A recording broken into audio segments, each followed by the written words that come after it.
Y en Directo a América, edición nocturna, es momento de conocer cuáles son las principales noticias internacionales en materia económica. Y por eso nos acompaña Juan Pablo Lucumí. Buenas noches, Juan. Buenas noches, Santiago. Llegó el momento de hablar de economía. Así es. Y comenzamos hablando de Ucrania, ¿no? Que dijo que necesita mano de obra para lo que es la reconstrucción del país, ¿verdad? Así es, Santiago. Pues no sé si usted recuerda que ya hemos hablado de cuánto dinero Ucrania ha dicho que necesita para esa reconstrucción y también que muchos países han donado pues a este proyecto. Pues bien, ahora la cifra tiene que ver con cuántas personas se necesita para que esa reconstrucción sea una realidad.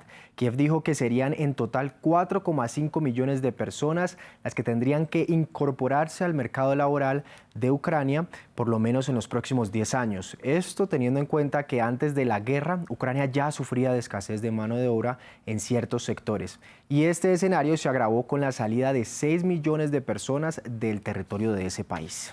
Juan, de Ucrania pasamos a Rusia, el país invasor. La ONU le está dando algunas alternativas y posibles soluciones en este intento para salvar, ¿no?, el acuerdo de exportación de granos a través del Mar Negro. Así es, propuestas para que este acuerdo no se caiga. La propuesta del secretario general de la ONU, Antonio Guterres, consiste en levantar las trabas que afectan a las transacciones financieras rusas a través del Banco Agrícola Ruso, una solución que da el jefe de la ONU a Putin con la intención de salvar este acuerdo con el que se abastece de granos y cereales a muchos países del mundo, y lo hemos también revisado en varios momentos. Recientemente Rusia ha amenazado con no seguir con el acuerdo, y una de las principales razones es que este país fue sacado del sistema SWIFT, que regula la mayoría de transacciones financieras internacionales. Recordemos que el acuerdo del Mar Negro consta de dos partes, una para facilitar la salida del cereal ucraniano y otra para hacer lo mismo con el cereal ruso y sobre todo con sus fertilizantes.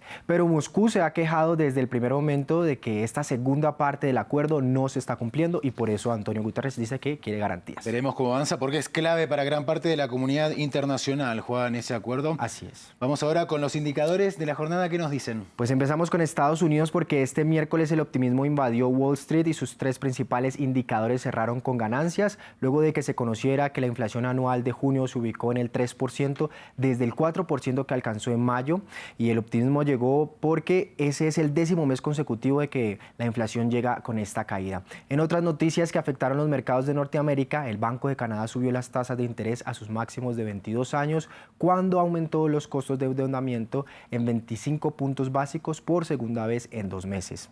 América Latina tuvo un cierre mixto, con Brasil y Colombia reportando ganancias en sus principales indicadores, mientras que México cerró con una pérdida del 0,34%. En Guatemala, los ministros de Economía y Energía dejaron el gobierno de Yamatei, algo que elevó la incertidumbre y afectó los indicadores. ¿Cuál es hoy la cifra del día? Hoy la cifra son los 92 billones de dólares a los que aumentó la deuda pública mundial en 2022, lo que supone una cifra nunca antes alcanzada y que se dio en gran parte por el endeudamiento de los gobiernos para contrarrestar la crisis causada por la pandemia del COVID-19, algo que le está pasando factura a todos los países. Juan Pablo Lucumí, como siempre, excelente y completísima crónica económica. Gracias. Mañana con mucho más, Santiago.